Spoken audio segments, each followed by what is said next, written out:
Hi hello ನಮಸ್ಕಾರ. Speed news ವಿಶೇಷ ಕಾರ್ಯಕ್ರಮಕ್ಕೆ ಸ್ವಾಗತ. ನಾನು ಸುನಂದ ಅನ್ಸೂಯ. ಮನುಷ್ಯ ಅಂದಮೇಲೆ ಅಲ್ಪ ಸ್ವಲ್ಪ ಭಯ ಭಕ್ತಿ ಆದ್ರೂ ಇರಬೇಕು. ಇಲ್ಲ ಅಂದ್ರೆ ಜೀವನದಲ್ಲಿ ಹಲವು ಏರುಪೇರು ಆಗ್ತಾ ಹೋಗುತ್ತೆ. ನಾನ್ ನಡೆದಿದ್ದೇ ದಾರಿ, ನಾನು ಹೇಳಿದ್ದೇ ವೇದವಾಕ್ಯ ಅನ್ನೋದೆಲ್ಲ ಈಗಿನ ಕಾಲದಲ್ಲಿ ಯಾರ ಹತ್ರನೂ ನಡೆಯೋಲ್ಲ. ಆದ್ರೆ ನಾವು ಹೇಳುವಂತಹ ಈ ವ್ಯಕ್ತಿ ಹೆಸರು ಕೇಳಿದ್ರೆ ಸಾಕು, ಈಗ ನಾವು ಹೇಳಿದಂತಹ ಎಲ್ಲಾ ಮಾತುಗಳು ಈ ವ್ಯಕ್ತಿಗೆ ಹೋಲಿಕೆ ಆಗುತ್ತೆ ಅಂತ ಅನ್ಸುತ್ತೆ. ಹೌದು, ಆ ವ್ಯಕ್ತಿ ಬೇರೆ ಯಾರೂ ಅಲ್ಲ, DCM ಆಗಿದ್ರೂ ಸಹ CMಗಿಂತ ಒಂದು ಕೈ ಮೇಲೆ ಅನ್ನುವಂತಹ ರೀತಿ ರಾಜ್ಯ ರಾಜಕಾರಣದಲ್ಲಿ ಸಂಚಲನವನ್ನ ಉಂಟು ಮಾಡಿರುವಂತಹ DK ಶಿವಕುಮಾರ್.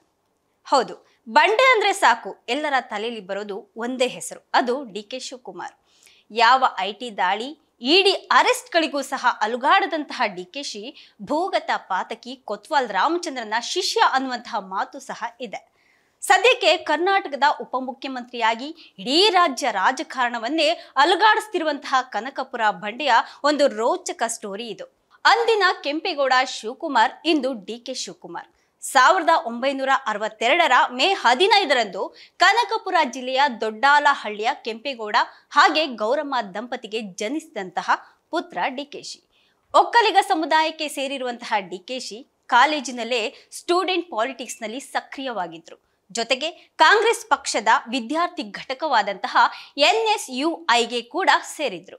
ಇನ್ನು 23ನೇ ವಯಸ್ಸಿಗೆ ರಾಜಕೀಯಕ್ಕೆ ಎಂಟ್ರಿ ಕೊಟ್ಟಂತಹ DK 1985ರಲ್ಲಿ ದೇವೇಗೌಡರ ವಿರುದ್ಧ ವಿಧಾನಸಭಾ ಚುನಾವಣೆಯಲ್ಲಿ ಸ್ಪರ್ಧೆ ಮಾಡ್ತಾರೆ. ಸಾತ್ನೂರು ವಿಧಾನಸಭಾ ಕ್ಷೇತ್ರದ ಕಾಂಗ್ರೆಸ್ ಟಿಕೆಟ್ ಯುವಕ DK ಶಿವಕುಮಾರ್ ಅವರ ಪಾಲಾಗತ್ತೆ. 52ನೇ ವಯಸ್ಸಿನ ದೇವೇಗೌಡರ ವಿರುದ್ಧ ಸೋತು 2ನೇ ಸ್ಥಾನವನ್ನ ಪಡೆದುಕೊಳ್ತಾರೆ.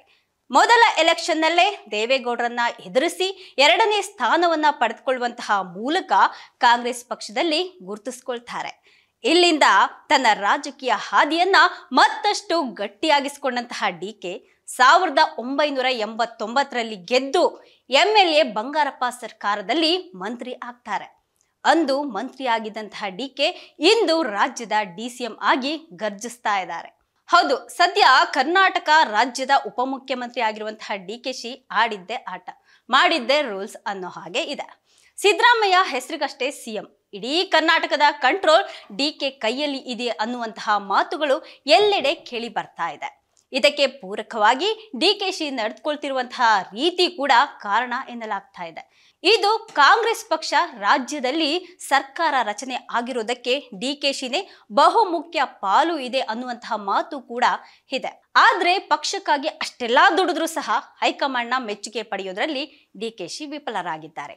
CM ಪಟ್ಟ ಅಲಂಕರಿಸಬೇಕಾಗಿದ್ದಂತಹ DK DCM ಪಟ್ಟ ಪಡೆದುಕೊಳ್ತಾರೆ.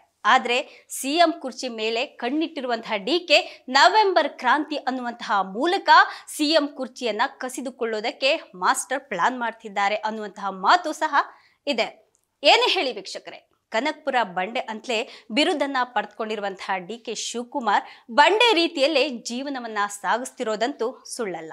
ಸದ್ಯ DCM ಪಟ್ಟದಲ್ಲಿತ್ಕೊಂಡೇ ರಾಜ್ಯ ರಾಜಕಾರಣದಲ್ಲಿ ಸಂಚಲನವನ್ನ ಉಂಟು ಮಾಡ್ತಿರುವಂತಹ DK ಇನ್ನು CM ಆದ್ರೆ ಏನಪ್ಪಾ ಗತಿ? ಇದಾಗಿತ್ತು ಇವತ್ತಿನ ವಿಶೇಷ. ನಿರಂತರ ಸುದ್ದಿಗಾಗಿ ನೋಡ್ತಾ ಇರಿ ಸ್ಪೀಡ್ ನ್ಯೂಸ್ ಕನ್ನಡ. ಸುದ್ದಿ ನಿಮ್ಮದು, ವೇಗ ನಮ್ಮದು.